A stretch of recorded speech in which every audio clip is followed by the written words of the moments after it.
One poem is there on page number 41, The Voice of the Rain, बारिश की आवाज़, written by Walt Whitman. Writer का नाम पढ़ लेना, हो सकता है ऑब्जेक्टिव टाइप में पूछ सकता है या यूँ डायरेक्ट लिखना होता एक्सट्रैक्ट में।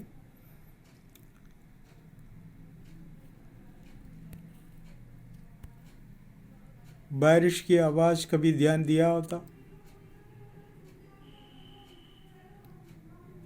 तो अच्छा लगता है। यूं बारिश आते घर के ऊपर, किसी के ऊपर, जंगल में, पेड़ के ऊपर, शीट के ऊपर, जो पानी गिरते समय कैसे हमारे छत से पानी गिरता है तो बस कैसा है, तो सारी बातें अगर कभी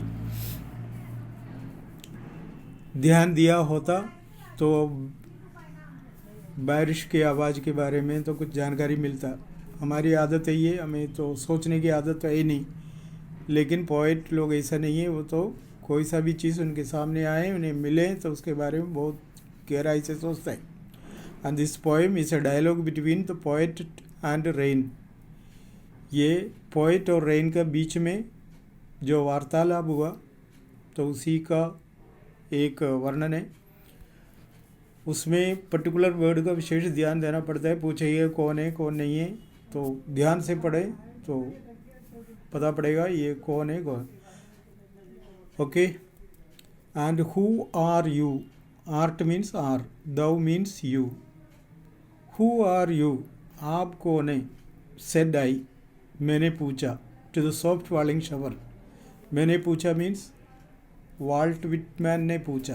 किससे पूछा? सॉफ्ट फॉलिंग शावर से, बारिश के बूंदों से पूछा, आप कौन है। And who are you, said I, यह आई किसके लिए? वाल्ट विटमैन के लिए। I too the soft falling shower which strange to tell, बोलने में अजीब सा है। Give me an answer, as here translated, जवाब ही दिया जैसे नीचे बताया है।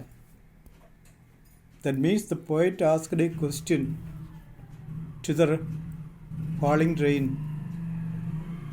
The question was who are you, the answer was mentioned here, I am the poem of earth. तो उसने बोला I am the poem of earth, said the voice of rain, voice of the rain. Rain की आवाज़ ने ये बोला I am the poem of earth, मैं धरती का कविता हूँ। फर्स्ट लाइन में एक आई है, वो आई किसके लिए? वाल्ट विटमैन के लिए। थर्ड लाइन का जो आई है वो रेनफॉल के लिए। I am the poem of earth, said the voice of the rain. Eternal I rise, impalpable out of the land and the bottomless seas. Eternal I rise, यहाँ भी आई, फोर्थ लाइन का आई भी कौन है? रेनफॉल। मैं eternal, निरंतर, I rise impalpable out of the land. Eternal means word का meaning अनंत होता है, दैट हैज नो एंड, लेकिन यहाँ का मतलब निरंतर। I rise impalpable, that can not be touched, मैं अदृश्य होकर निकलता हूँ। Out of the land and the bottomless sea, जमीन से और समुद्र से। जमीन में और भी पानी और समुद्र का पानी में से मैं निकल आता हूँ। You can not touch me. Upward to heaven, मैं ऊपर की ओर जाता हूँ। वेंस वेगली फॉर्म्ड, वहाँ पर।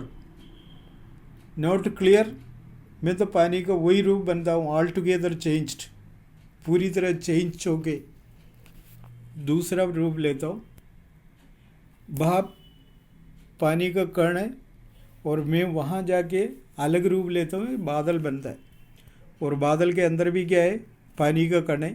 एंड येट द सेम, मैं बदल जाता हूँ वहाँ जाके, लेकिन मैं तो वही हूँ, क्योंकि बादल पूरा पानी का कण होता है अगर बादल से पानी बरसें वो भी पानी होता है जो नीचे से गया। तो upward to heaven whence vaguely formed all together changed and at the same, फिर भी मैं सेम है, अनचेंज्ड है, इन द सेम फॉर्म में। अगर वो आइस बने, पानी का बूंदे बने, कुछ भी हो, वो वाटर वेपर ही है। आई डिसेंड टू लेव द ड्रॉट्स, मैं क्यों नीचे आता हूँ मालूम है? टू लेव, लेव यानी वॉश, साफ करने के लिए। द ड्रॉट्स, ड्राई सिचुएशन को मिटाने के लिए मैं आता हूँ नीचे। एटोमिस, डस्ट पार्टिकल्स, धरती का अंदर जमा हुआ डस्ट पार्टिकल्स को हटाने आता हूँ। Dust layers of the globe, और परत में जमा हुआ डस्ट को क्लियर करने के लिए मैं बारिश का रूप बन के नीचे आता हूँ। समझ गया ना? मैं लगातार धरती से ऊपर जाता हूँ, समुद्र का पानी वो धरती का पानी मिलकर भाप बनकर ऊपर जाके दूसरा रूप बन जाता हूँ। लेकिन वहाँ जाने के बाद मेरा रूप तो बदलता है, लेकिन तो मैं तो वही हूँ। मैं नीचे इसलिए आ जाता हूँ वापस, जहाँ से गया मुझे वापस आना पड़ता है। To lave wash the droughts, dry situation को मिटाने के लिए, और धरती में जब वह स्मॉल पार्टिकल्स और डस्ट पार्टिकल्स को साफ करने के लिए मैं नीचे आता हूँ। And all that is dumb without me were seeds only, जमीन का अंदर दबे हुए सारे बीज मेरे बिना किसी काम का नहीं है। जो लेटेंट है, लेटेंट है छुपे हुए, दबे हुए, ढके हुए, डूबे हुए, छिपे हुए, अनबोर्न, आज तक जो बीज अंदर मिट्टी का अंदर दबे हुए वो उग कर बाहर नहीं आया, वो मेरे बिना कुछ नहीं कर सकते, किसी काम का नहीं है।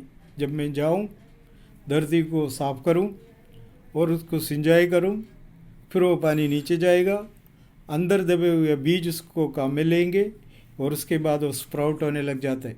अगर मैं नहीं आया तो एसिटिस पड़े रहेगा, कोई फ़ायदा नहीं। अगर वो बाई चांस निकल आए बाहर तो भी वो सूख जाए।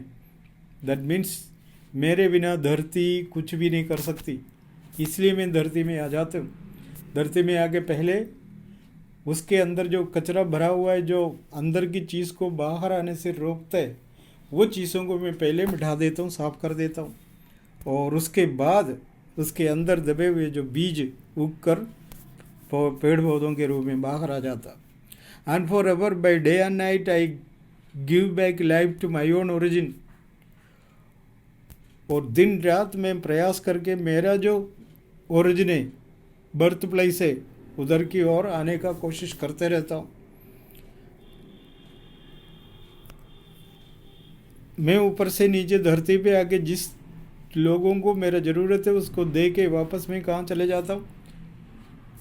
समुद्र में चले जाता हूँ। पहले बोला ना, धरती से और ज़मीन से और समुद्र से मैं वापस धरती में आता हूँ। धरती पे जाने वाला पानी किसी न किसी काम में व्यस्त होने के बाद निकल के जहाँ भी हो वो वापस समुद्र में आ ही जाता है।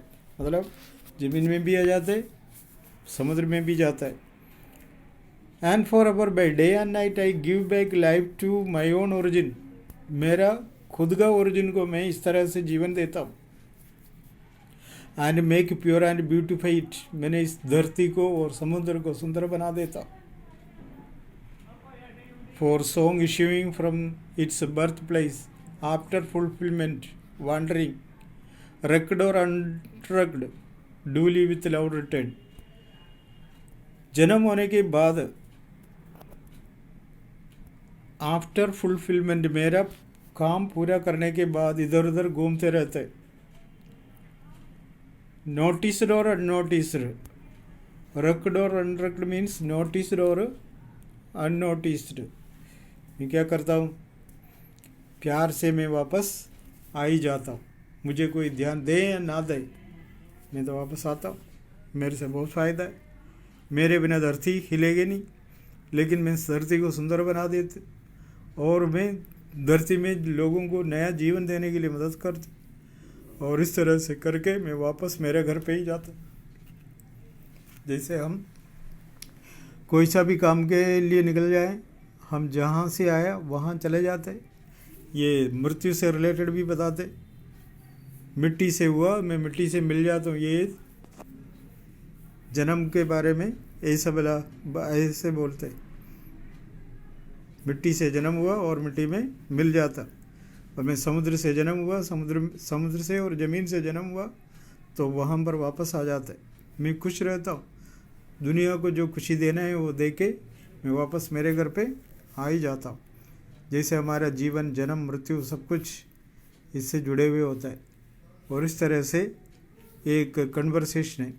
एक ही सवाल पूछा, तुम कौन हो, लेकिन उसका पूरा इतना लंबा चौड़ा आंसर दिया है।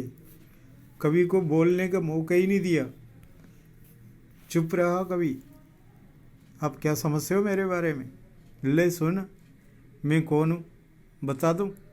I am the poem of earth. मैं धरती का कविता हूँ, धरती को खुश रखता हूँ, धरती का समस्या को समझता हूँ। और उसके बाद और मैं ऐसे ही जाता हूँ। वैसे रेन को फीमेल कहते हैं, लेकिन हमारी जो भावना है वो उस तरह से, जन्म देने वाला भी क्या होता है, फीमेल है। और इसलिए विशेष करके पर्टिकुलरली इसको फीमेल का रूप में पेश किया, अपने लैंग्वेज में उसको उसी तरीक़ा से समझकर लाइन को पढ़े। अच्छा पोएम है, सोचा जाए तो बहुत सारे आइडिया मिल जाता, उसको भी यूज़ करें।